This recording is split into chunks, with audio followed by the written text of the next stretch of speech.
আসসালামু আলাইকুম প্রিয় দর্শক, আজকের ভিডিওতে আমরা কথা বলবো একটি অত্যন্ত গুরুত্বপূর্ণ এবং আলোচিত বিষয় নিয়ে। 2026 সালের রমজান মাসে একটি বিশেষ জ্যোতির্বৈজ্ঞানিক ঘটনা ঘটতে যাচ্ছে। একই মাসে সূর্যগ্রহণ এবং চন্দ্রগ্রহণ। এই ঘটনা কি ইমাম মাহদির আগমনের ইঙ্গিত বহন করছে? হাদিসে কি বলা হয়েছে আর আমাদের করণীয়ই বা কি? আজকের আলোচনায় আমরা ইসলামী স্কলারদের মতামত এবং প্রামাণিক হাদিসের আলোকে এই বিষয়টি বিস্তারিত জানব। প্রথমেই জানা প্রয়োজন, ইমাম মাহদি আসলে কে? ইমাম মাহদি হলেন শেষ জামানায় আগমনকারী একজন মহান ব্যক্তিত্ব, যিনি নবী মুহাম্মদ সাল্লাল্লাহু আলাইহি ওয়াসাল্লাম এর বংশধর হবেন। তার নাম হবে মুহাম্মদ বিন আবদুল্লাহ এবং তিনি ফাতিমা রাদিয়াল্লাহু আনহা এর বংশ থেকে আসবেন। ইমাম মাহদি পৃথিবীতে ন্যায় বিচার প্রতিষ্ঠা করবেন যখন পৃথিবী অন্যায় এবং অত্যাচারে পরিপূর্ণ থাকবে। তিনি 7 বছর শাসন করবেন এবং তার সময়ে পৃথিবীতে শান্তি ও সমৃদ্ধি বিরাজ করবে। রাসূলুল্লাহ সাল্লাল্লাহু আলাইহি ওয়াসাল্লাম ইমাম মাহদির আগমনের বিভিন্ন নিদর্শনের কথা উল্লেখ করেছেন। আবু দাউদ শরীফের একটি হাদিসে বলা হয়েছে, মাহদি আমার বংশধর হতে হবে, তার কপাল হবে প্রশস্ত এবং নাক হবে উঁচু। তিনি পৃথিবীকে ন্যায় বিচার দ্বারা পূর্ণ করবেন, যেমনভাবে তা পূর্বে অত্যাচার দ্বারা পূর্ণ ছিল। আরেকটি হাদিসে বলা হয়েছে, তার নাম নবীজির নামের সাথে মিলবে এবং তার পিতার নাম নবীজির পিতার নামের সাথে মিলবে। এবারে আসি সবচেয়ে গুরুত্বপূর্ণ বিষয়ে। দারেকুতনি এবং অন্যান্য হাদিস গ্রন্থে একটি বর্ণনা পাওয়া যায়, যেখানে বলা হয়েছে মাহদির জন্য 2টি নিদর্শন থাকবে যা আসমান জমিন সৃষ্টির পর থেকে কখনো ঘটেনি। রমজান মাসে চাঁদ গ্রহণ হবে তার প্রথম রাতে এবং সূর্যগ্রহণ হবে মধ্যম রাতে।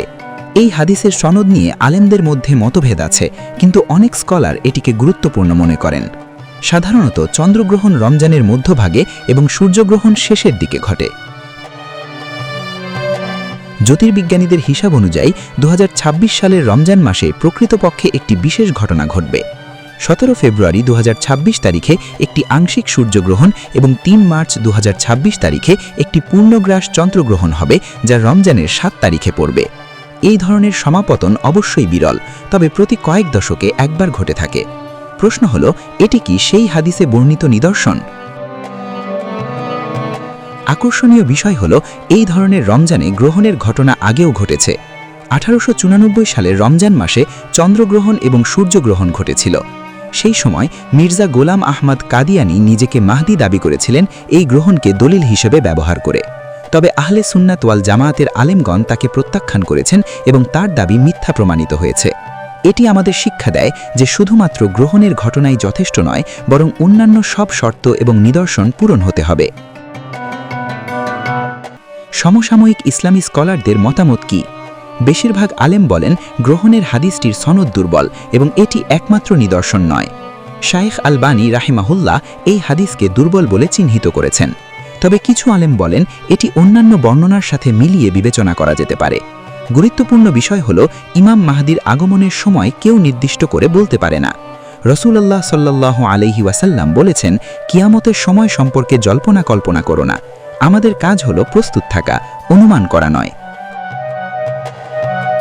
গ্রহণ ছাড়াও ইমাম মাহদির আগমনের আরও অনেক গুরুত্বপূর্ণ নিদর্শন হাদিসে বর্ণিত আছে। প্রথমত, তিনি মক্কায় আবির্ভূত হবেন এবং রোকন ও মাকামের মাঝখানে তার হাতে বাইয়াত নেওয়া হবে। দ্বিতীয়ত, একটি সেনাবাহিনী তাকে আক্রমণ করতে আসবে, কিন্তু বাইদা নামক স্থানে মাটিতে ধসে যাবে। তৃতীয়ত, তার সময়ে দাজ্জালের আবির্ভাব এবং ঈসা আলাইহিস সালামের অবতরণ ঘটবে। চতুর্থত, ইয়াজুজ মাজুজের আবির্ভাব হবে। এসব বড় নিদর্শন ছাড়া শুধু গ্রহণ দিয়ে সিদ্ধান্ত নেওয়া ভুল হবে। পবিত্র কুরআনে কিয়ামতের ছোট এবং বড় আলামতের কথা বলা হয়েছে। সূরা মুহাম্মাদে আল্লাহ বলেন, তারা কি শুধু এই অপেক্ষায় আছে যে তাদের কাছে হঠাৎ কিয়ামত এসে যাবে? অথচ তার নিদর্শনসমূহ তো এসেই গেছে। সূরা আন-নাজিয়াতে চন্দ্র বিদীর্ণ হওয়ার কথা বলা হয়েছে, যা নবীজির যুগেই ঘটেছিল। কুরআন আমাদের সতর্ক করে দেয় যে আল্লাহর কুদরতের নিদর্শন সব সময় প্রকাশ পাচ্ছে। আমাদের দায়িত্ব হলো সেগুলো থেকে শিক্ষা নেওয়া এবং আল্লাহর দিকে ফিরে আসা। মাহদির আগমনের পূর্বে পৃথিবীর কি অবস্থা হবে? হাদিসে বলা হয়েছে চরম অরাজকতা ও ফিতনা বিরাজ করবে।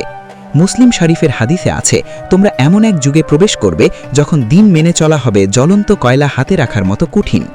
অন্য হাদিসে বলা হয়েছে নেতৃত্ব হবে অযোগ্যদের হাতে, আমানত নষ্ট হবে, খুন খারাপি বৃদ্ধি পাবে। প্রশ্ন হলো, আজকের পৃথিবীর দিকে তাকালে কি আমরা এসব নিদর্শন দেখতে পাচ্ছি? অনেক আলেম বলেন, হ্যাঁ, কিছু লক্ষণ স্পষ্ট, তবে চূড়ান্ত সিদ্ধান্ত শুধু আল্লাহর। ইতিহাসে অনেকেই নিজেদের মাহদি দাবি করেছেন। মির্জা গোলাম আহমদ কাদিয়ানি ছাড়াও সুদানের মোহাম্মদ আহমদ 1885, ইরানের বাব আন্দোলনের নেতা 1850 এবং আরও অনেকে এই দাবি করেছেন। প্রতিটি ক্ষেত্রে তাদের দাবি মিথ্যা প্রমাণিত হয়েছে। এটি আমাদের সতর্ক করে দেয় যে কেউ নিজেকে মাহদি দাবি করলে সাবধান হতে হবে। প্রকৃত মাহদি নিজে জানবেন না যে তিনি মাহদি, বরং মুসলিম উম্মাহ তাকে চিনে নিবে এবং তার হাতে বাইয়াত করতে বাধ্য করবে। এটি একটি গুরুত্বপূর্ণ পার্থক্য। হাদিসে স্পষ্টভাবে বলা হয়েছে যে ইমাম মাহদির সময়ই দাজ্জালের আবির্ভাব ঘটবে। দাজ্জাল হবে সবচেয়ে বড় ফিতনা যা কিয়ামত পর্যন্ত আসবে। প্রত্যেক নবী তাদের উম্মাতকে দাজ্জাল সম্পর্কে সতর্ক করেছেন। দাজ্জাল মিথ্যা দাবি করবে যে সে খোদা, অলৌকিক ঘটনা ঘটাবে মানুষকে বিভ্রান্ত করার জন্য। ইমাম মাহদি দাজ্জালের বিরুদ্ধে যুদ্ধ করবেন, কিন্তু চূড়ান্ত বিজয় আসবে ঈসা আলাইহিস সালামের হাতে, যিনি দাজ্জালকে হত্যা করবেন। এই পুরো ঘটনাক্রম একটি নির্দিষ্ট ক্রমে ঘটবে। ইমাম মাহদির সময়ে সবচেয়ে গুরুত্বপূর্ণ ঘটনা হবে ঈসা আলাইহিস সালামের আসমান থেকে অবতরণ।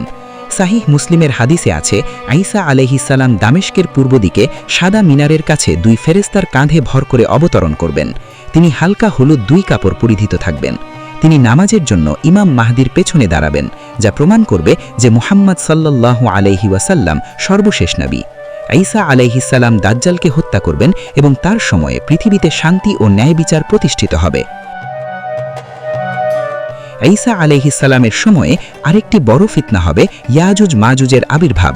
কোরআনে সূরা কাহাফ এবং সূরা আম্বিয়াতে তাদের কথা বলা হয়েছে। জুলকারনাইন তাদেরকে একটি প্রাচীরের পেছনে বন্দী করে রেখেছিলেন। কিয়ামতের কাছাকাছি সময়ে সেই প্রাচীর ভেঙে তারা বেরিয়ে আসবে। তারা সংখ্যায় এত বেশি হবে যে পৃথিবীতে মারাত্মক ধ্বংসযজ্ঞ চালাবে। হাদিসে আছে, ঈসা আলাইহিস সালাম এবং মুমিনগণ পাহাড়ে আশ্রয় নেবেন এবং আল্লাহর কাছে দোয়া করবেন। তারপর আল্লাহ এক রাতে তাদের সবাইকে ধ্বংস করে দেবেন। এরপরই প্রকৃত শান্তির যুগ শুরু হবে। তাহলে আমাদের কি করা উচিত? প্রথমত, অযথা তারিখ নির্ধারণ এবং জল্পনা কল্পনা থেকে বিরত থাকা। রাসূলুল্লাহ সাল্লাল্লাহু আলাইহি ওয়াসাল্লাম বলেছেন, তোমরা এমনভাবে আমল করো যেন আগামীকাল তোমার মৃত্যু, এবং এমনভাবে পরিকল্পনা করো যেন তুমি 1000 বছর বাঁচবে। দ্বিতীয়ত, নিজের ঈমান ও আমল শক্তিশালী করা। নামাজ, রোজা, যাকাত, সৎ কাজ এগুলো নিয়মিত করা। তৃতীয়ত, দাজ্জালের ফিতনা থেকে আল্লাহর কাছে পানাহ চাওয়া। প্রত্যেক নামাজে তাশাহুদের পর এই দোয়া পড়া সুন্নত। দাজ্জালের ফিতনা থেকে বাঁচার জন্য রাসূলুল্লাহ সাল্লাল্লাহু আলাইহি ওয়াসাল্লাম বিশেষভাবে সূরা কাহাফ পড়ার নির্দেশ দিয়েছেন। হাদিসে আছে, যে ব্যক্তি সূরা কাহাফের প্রথম 10 আয়াত মুখস্থ করবে সে দাজ্জালের ফিতনা থেকে রক্ষা পাবে। এই সূরায় 4টি গুরুত্বপূর্ণ ঘটনা বর্ণিত আছে। আসহাবে কাহাফ, 2 বাগানের মালিক, মূসা ও খিজির এবং জুলকারনাইন। প্রতিটি ঘটনা আমাদের শিক্ষা দেয় কিভাবে ফিতনা থেকে বাঁচা যায়। শুক্রবার নিয়মিত এই সূরা পড়া অত্যন্ত সওয়াবের কাজ এবং দাজ্জাল থেকে সুরক্ষার মাধ্যম। 2026 সালের গ্রহণ নিয়ে আমাদের দৃষ্টিভঙ্গি কি হওয়া উচিত? প্রথমত, এটি অবশ্যই আল্লাহর একটি নিদর্শন এবং আমাদের সৃষ্টিকর্তার মহাত্ম্য স্মরণ করিয়ে দেয়। দ্বিতীয়ত, এটি হতে পারে একটি সতর্কবার্তা যে আমরা শেষ যুগের কাছাকাছি। তৃতীয়ত, কিন্তু এর অর্থ এই নয় যে 2026 সালেই মাহদি আসবেন, এমন দাবি করা ভুল এবং বিভ্রান্তিকর। চতুর্থত, আমাদের ফোকাস হওয়া উচিত নিজেদের সংশোধন করা নাকি তারিখ নির্ধারণ করা। পঞ্চমত, যদি মাহদি আগামীকালও আসেন আমাদের প্রস্তুত থাকা উচিত। আবার তিনি যদি 100 বছর পরেও আসেন তাও আমাদের দায়িত্ব একই। মাহদি সম্পর্কে কিছু ভুল ধারণা প্রচলিত আছে। প্রথম ভুল, মাহদি গায়েব থেকে আসবেন। না, তিনি একজন সাধারণ মানুষ হিসেবে জন্মগ্রহণ করবেন। দ্বিতীয় ভুল, মাহদি নবী হবেন। না, তিনি একজন সৎ নেতা হবেন, নবী নন। মুহাম্মদ সাল্লাল্লাহু আলাইহি ওয়াসাল্লাম সর্বশেষ নবী। তৃতীয় ভুল, মাহদি নিজেকে ঘোষণা করবেন। না, মানুষ তাকে চিনবে এবং তার হাতে বাইয়াত করবে। চতুর্থ ভুল, মাহদির সময় সব সমস্যার সমাধান হবে। না, দাজ্জাল এবং ইয়াজুজ মাজুজের ফিতনা তার সময়ই আসবে। পঞ্চম ভুল, শুধু মাহদির জন্য অপেক্ষা করলেই হবে। না, আমাদেরকে এখনই সৎ কাজ করতে হবে। শেষ যুগে আমাদের প্রত্যেকের ব্যক্তিগত দায়িত্ব কি? আবু হুরায়রা রাদিয়াল্লাহু আনহু থেকে বর্ণিত হাদিসে রাসূলুল্লাহ সাল্লাল্লাহু আলাইহি ওয়াসাল্লাম বলেছেন, কিয়ামত এসে গেলেও আর তোমার হাতে একটি চারা থাকলে সম্ভব হলে তা রোপণ করে ফেলো। এর অর্থ হলো কখনো নেক কাজ করা বন্ধ করো না। পরিবারকে দ্বীনের পথে রাখো, সন্তানদের ইসলামী শিক্ষা দাও, গরিব দুঃখীদের সাহায্য করো, সমাজে ন্যায়ের পক্ষে কথা বলো, অন্যায়ের প্রতিবাদ করো, জ্ঞানার্জন অব্যাহত রাখো, দ্বীনের দাওয়াত দাও। এভাবেই আমরা যে কোনো সময়ের জন্য প্রস্তুত থাকব। প্রিয় দর্শক, আজকের আলোচনা থেকে কয়েকটি মূল বিষয় মনে রাখবেন। ১. ২০২৬ সালের রমজানে গ্রহণ ঘটবে, এটি সত্য, কিন্তু এর মানে এই নয় যে সেই বছরই মাহদী আসবেন। ২. ইমাম মাহদীর আগমন অবশ্যই ঘটবে, কিন্তু সেই সময় কেউ জানে না। ৩. আমাদের দায়িত্ব হলো প্রস্তুত থাকা, অনুমান করা নয়। ৪. দাজ্জালের ফিতনা থেকে আল্লাহর কাছে পানাহ চাইতে থাকুন। ৫. সূরা কাহাফ নিয়মিত পড়ুন। ৬. নেক আমল করতে থাকুন। আল্লাহ আমাদের সবাইকে সঠিক পথে রাখুন এবং ফিতনা থেকে রক্ষা করুন। ভিডিওটি ভালো লাগলে লাইক করুন, শেয়ার করুন এবং চ্যানেল সাবস্ক্রাইব করুন। আসসালামু আলাইকুম ওয়া রাহমাতুল্লাহ।